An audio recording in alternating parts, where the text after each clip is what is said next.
feel like it was just Monday, just a few days ago.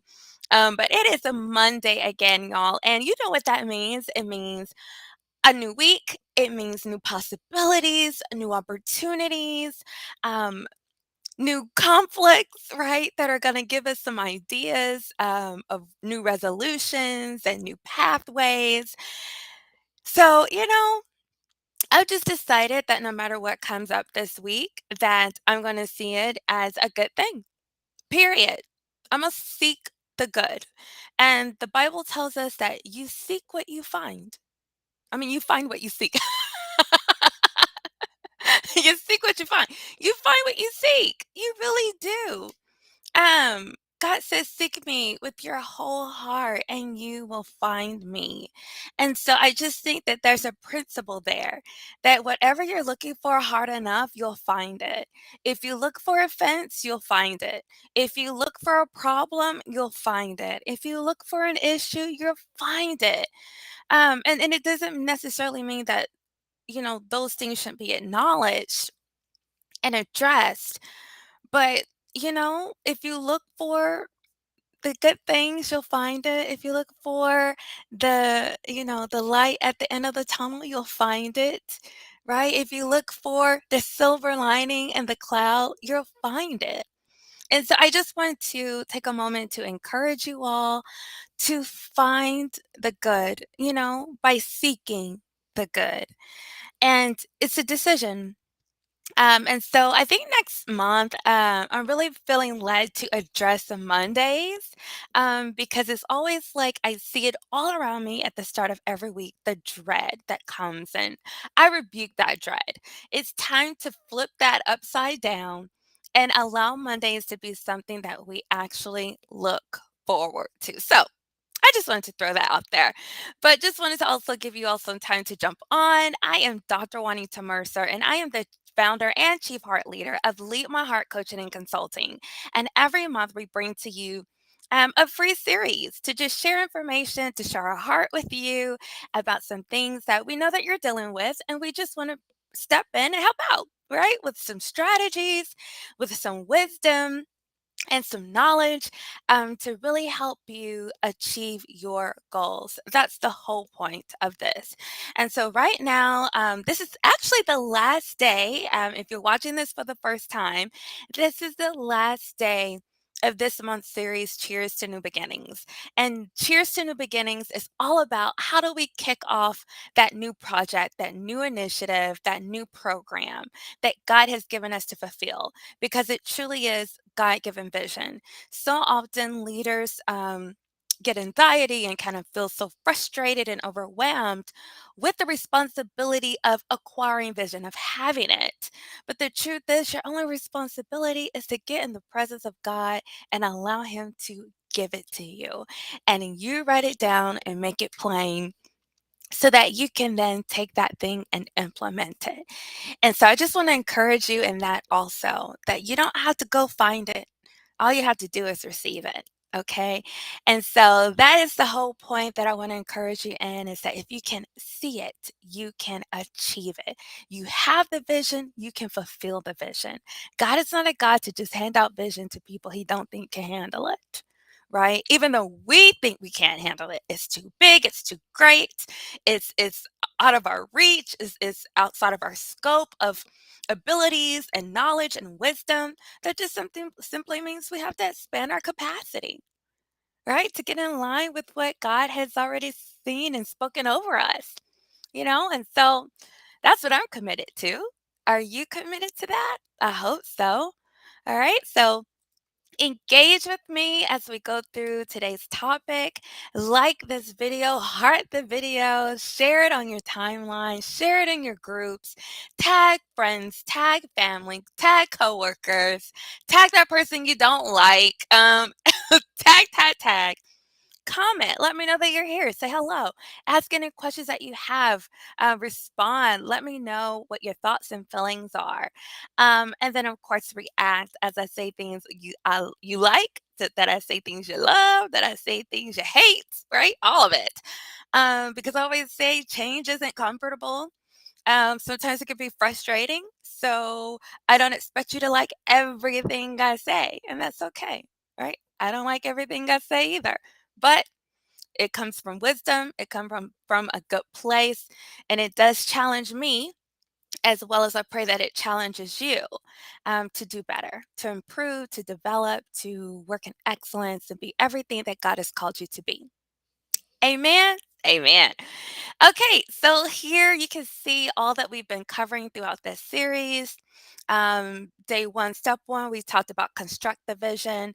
Day two, step two, we talked about contextualizing the vision and different analyses that you can do to get the context and understanding of what's the context that you're building your project or your program around or within rather.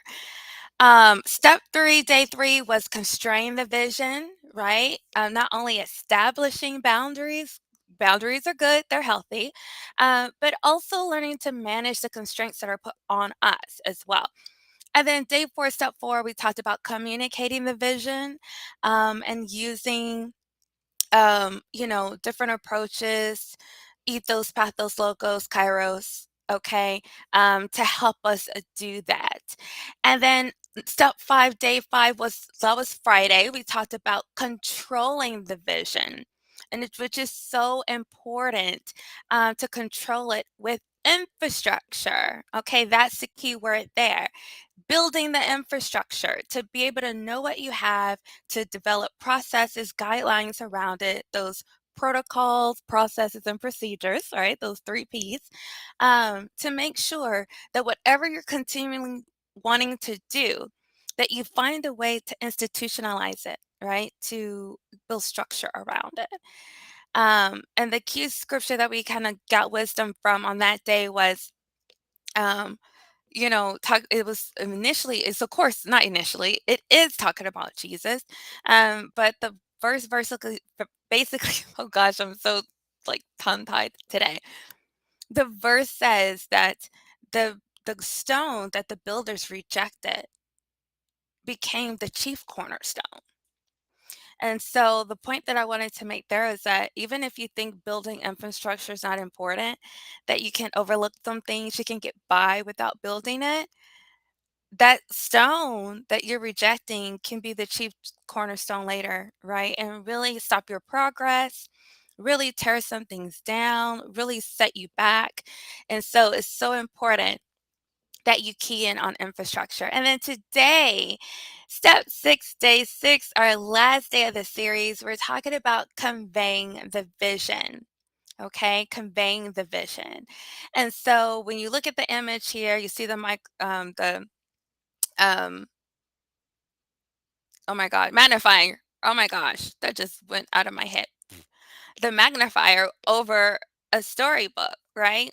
And so that really is what we're talking about today, is how do we amplify and build our story? Starting with some wisdom here, Matthew 13 verses 1 through 3 says that same day Jesus went out of the house and sat beside the sea, and great crowds gathered about him, so that he got into a boat and sat down. Okay. And the whole crowd stood on the beach, and he told them many things in parables, saying, a sower went out to sow. Okay. So what is the word here that means story? It's parables. Jesus taught using parables. Jesus led people using parables. He motivated people to change using parables. He helped people understand what he was saying, and giving them the ability to relate to the things of the kingdom on such a big scale, but in a very more relatable way that he knew they had experience on a day to day. That's how he taught to them, right? And so there's something there that we can really take and key in on, is the fact that um, parables, stories, narratives, right, allow people to connect to what you're talking about in their own way. It's not pushing information on them, but it's given them the opportunity to kind of come to their own realization about something. And it doesn't mean it's going to come easily, right? But it's kind of guiding them through a process to grasp information that they otherwise may not be able to grasp. And so when the disciples asked Jesus, "Gosh, why don't you just talk straight to them? Why do you keep, you know, teaching them in these parables?" That was Jesus's response. He said, "Not everything can you understand so clearly when it's said to you, but by using stories and everyday experiences that people live, they can relate to them and get a clear understanding that the kingdom isn't too far fetched or too far beyond what you know and experience every day." And so that's how compelling we have to make our story around our vision so that we can convey it. And convey it for what reason? Well, we want to convey the vision so that we can foster buy in, so that people want to be a part of it, that they act. In alignment with what you want them to do, how you want them to feel, and you want to motivate them to support it. And so that's so, so important that we learn to tell our story, okay? To tell your story around your vision. And so, before we get into like deep context for today, I just wanted to start by talking about the other soft skills, that are necessary for storytelling. It's just not the ability to communicate and have a story, but it goes beyond that. And so I really want to present some new perspective here regarding storytelling. And that is the soft skill first of knowing how to acknowledge, right? Acknowledging what's happening, acknowledging people's joys, their struggles, their concerns, their ideas, right? Leaders who don't acknowledge things well, or they don't acknowledge them at all, they ignore them, they overlook them, they don't address the elephant in the room, people don't trust you. People don't trust you at all. Okay. So it's so important that you learn to acknowledge things and to do it well, using pathos, ethos, logos, but kairos, right time, right place, right? All of that is important. Another self skill that's great for storytelling is understanding. Do you have the ability to understand? And understanding is rooted in relatability, right? Can you relate to people? Can you, even though you may not agree, you don't have to agree to understand, right? You don't have to support it. You don't have to say, yes, I'm totally in. You're right. I'm going to change my mind. You don't have to go all there in order to simply understand what someone's concern is, right? Or where someone's coming from, or why they're sharing something with you, or why they're experiencing what they're experiencing. Okay? The heart of an effective leader knows how to understand people. Okay? And so that's important to storytelling. Okay? Um, Having the ability to present well, to connect with people, knowing the right tone and the right posture and how to deliver information and really be able to connect with people. That's so important. How to use your voice, when you should project and when you should be a little bit more timid, to stress your points. It's so important, right, to learn how to do that well, because that is still a part of storytelling, conveying your story. Yeah. Also interviewing. Now, interviewing, yes, because even in a great interview, you're still wanting to convey a story. You're still wanting to create a narrative, right? And what's so amazing about interviewing is that even though you may know someone, or, someone's story that they're sharing, it's still kind of unfolding as you go, depending on how they answer certain questions, or their tone and responses. It might make you dig a little bit deeper. So, interviewing is an important soft skill with storytelling to help you build that narrative. People in communications arts know this, in journalism, we know this, right? That interviewing, having the ability to pull out information and to kind of follow where things go and then be able to come full circle to make a point is very important. Okay. And then also writing, creative writing, right? All types of writing. Just simple sentence structure, understanding the best way to present a sentence, how to write it, connotation, diction, right? What type of words are you using? And I love teaching about connotation because it's so important and it really does have a cultural underlining there because different words can mean different things to different people depending on their experience with the word, um, context of the word, right? And so it's important to understand how all that comes together. And you can do that, with writing, right? And researching the words that you use and how you put it all together. And so having the ability to write well can really help you in all of these other areas. And we're going to talk a little bit more in a minute about the pieces of a compelling story. But then also facilitating meetings. Yes, you know why? Because you need to know how to tell a good story in facilitating meetings, that you have good flow, right? And that's how you get more buy-in when you're facilitating meetings because you know the storyline that you want to create. You want to start with your introduction and you want to build up to the conflict, right? And then you want to state, where do we go from here? And then as you begin to talk about resolution, then you kind of calm down, right? So you see where I'm going with that? Is that if you think of facilitating a meeting, especially a difficult meeting, as if you're writing a compelling story, it will go better. Yeah. Mm, maybe I could do even a session or a seminar on using writing skills as a way to facilitate meetings. Hmm, might be something there. I think that could really be useful to people. So I'll keep that in mind.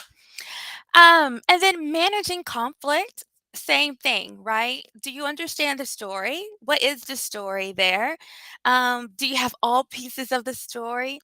And I always uh, use that when I'm talking to people and really trying to understand where they're coming from.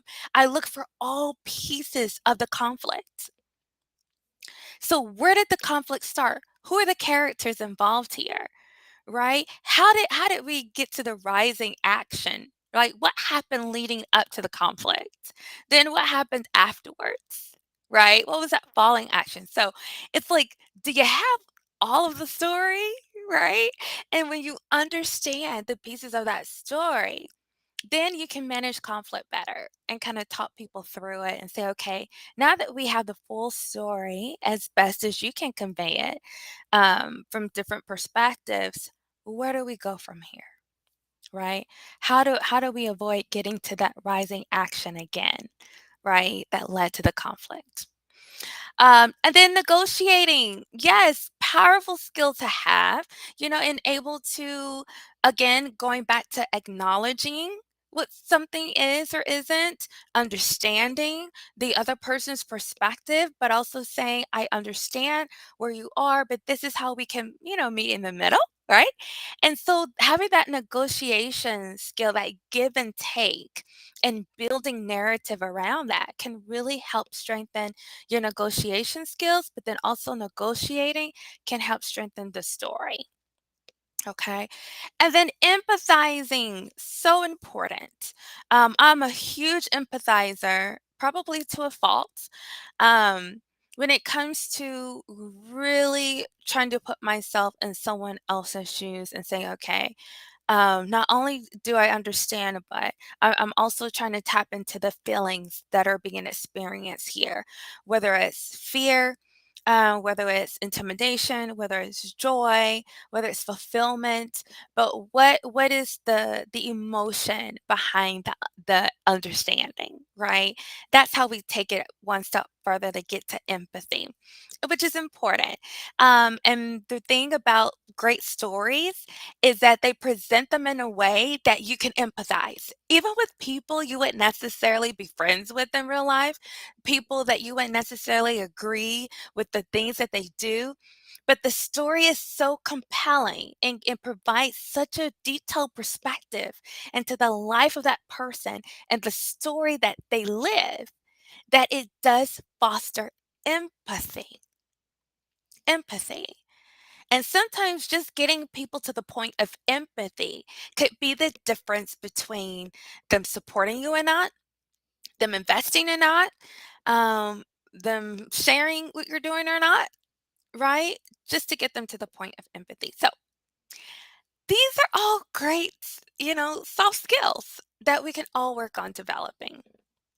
All right, so now let's get to the heart of our content today, and that is 5 parts to a compelling story. But then I'm also kind of tying it into conveying the vision.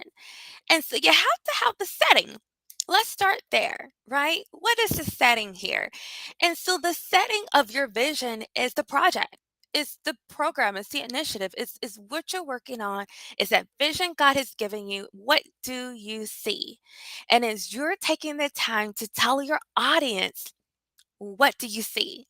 What is the project? What does it consist of? Okay.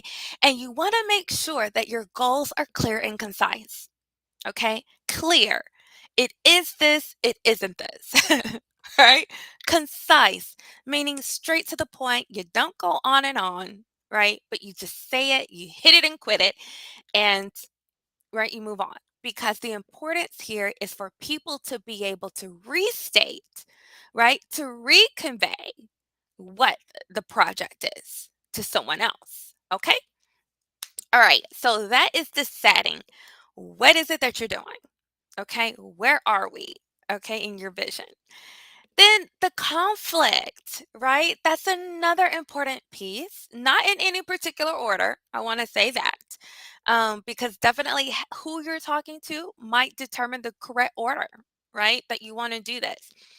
But the conflict is another key piece of the story. And that is here within the context of your vision to tell them, what's the problem? What's the problem that's existing that your project or program or initiative is addressing? What if we don't do something right now? What will happen? Right? So you're building urgency around your vision. And so you want to be clear in that. And then you also want to talk about what if we don't act now? What if this project isn't implemented? What if we don't do it? What if we don't complete it?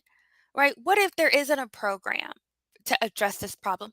What will happen? What are the consequences of that? So that is establishing the conflict. Okay. But it's also very clearly saying why your project is important. It's building the relevancy, okay, of your project as well as urgency. Then we have the plot. What's the story here, right? And the plot has different parts of it. Like I said, it has, the rising action or like the introduction, should I say, starts there, right? Just you kind of walking into the room, right? And then you find out what's happening in the room. That's the rising action. Then the conflict comes, right? Then you have what happens after the conflict, which is the falling action. And then we have resolution, right?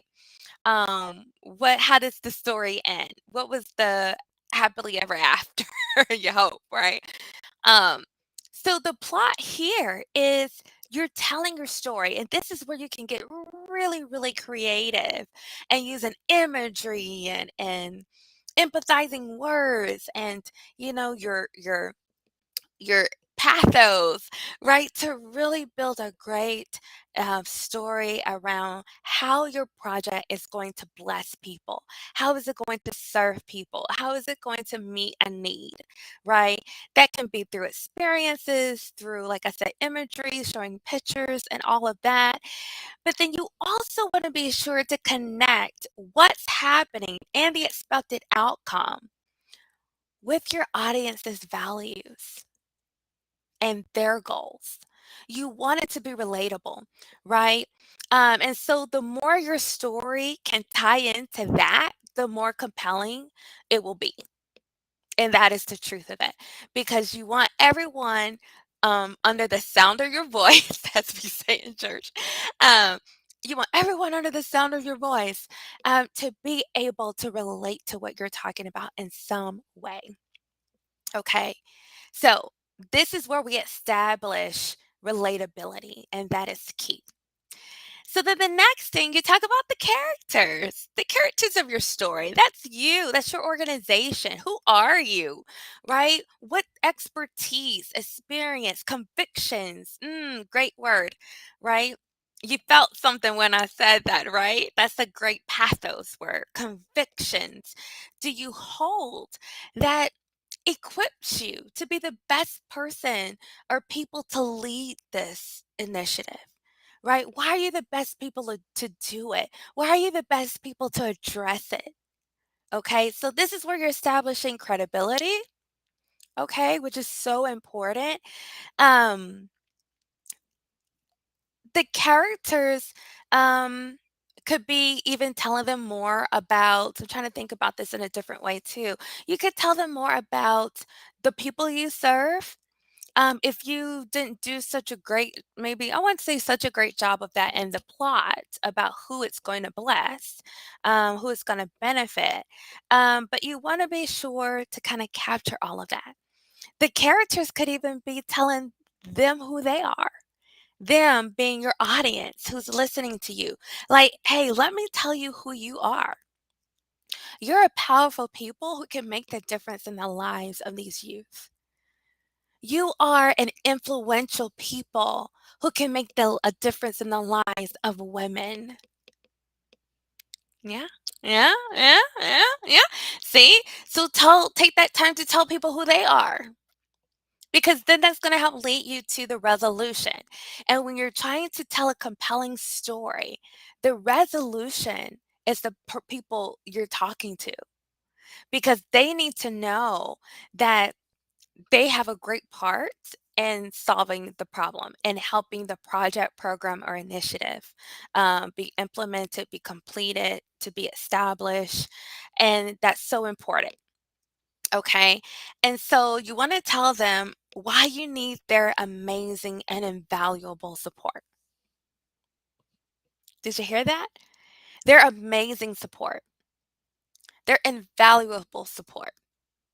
And if you're thinking right now, well, their support isn't that amazing and their support isn't that invaluable, then you're talking to the wrong people. Okay? Because when you talk to the right people, you truly believe that. That's a conviction. And so think about that as you're building your story too. Okay? So you want to tell them that they serve a major part or have a major role and helping you to fulfill the vision. And then you want to provide clear examples of how they can help you, whether it's by donating money, whether it's by completing certain tasks, offering certain services to you, just partnering, praying, sharing the information, contacting so many people on your behalf, like whatever the ask is, okay, that you'd be very clear about that. And then also be sure to thank them for their contributions, right? In advance. Yeah, I thank you in advance. I thank you in advance for your commitment to this. I thank you in advance for your donations.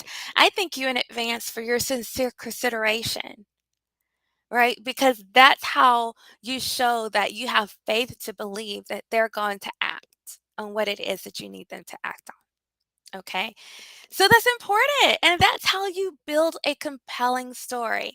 And by having a compelling story, that's how you convey your vision. So, what did you think about that? I hope that was helpful to you. Let me know, okay? Share your thoughts, comment below. Do you have any other suggestions for telling and sharing a compelling story so that you can convey your vision, okay? And get buy in, get the support, get the investment that you need, okay? So, let me know and be sure to comment below. Y'all, that's it for today's content and this series. Actually, the whole series is now complete, and I pray that it was truly a blessing to you. And just want to remind you that um, to follow us. I'm sorry, I'm trying to hit a button over here.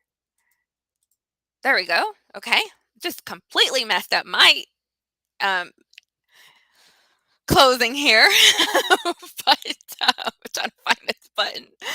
But I just want to remind you to follow us on all social media at Lead My Heart 2022. And, my sister asked me the other day, she said, why do you say us? Why do you refer to we? Well, first of all, it's not just me doing this. This is me, God, the Son, and the Holy Spirit doing this. So it's definitely a we for the vision that God has given me. I assure you it's a we. Um, but also because I'm praying and believing to build a team of people very soon, whether it's through interns and then, in the next 12 months, then being able to venture into actually hiring employees to partner with me to help build this thing. So I'm believing God for that. And so that is a statement of my faith and my vision. And so I do also want to remind you all that Leap My Heart has an academic internship program starting this fall. Application deadlines for this fall only is August 31st. Okay. This is available through Handshake, and I have several partnerships with universities such as the University of the Incarnate Word.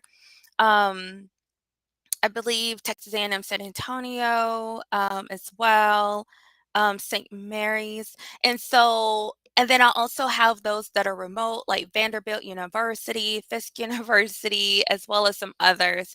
Um, and so for students at those schools, you can go ahead and complete your application, everything through joinhandshake.com. But also, you can go directly and apply with me for any other students at any other schools who would like to apply.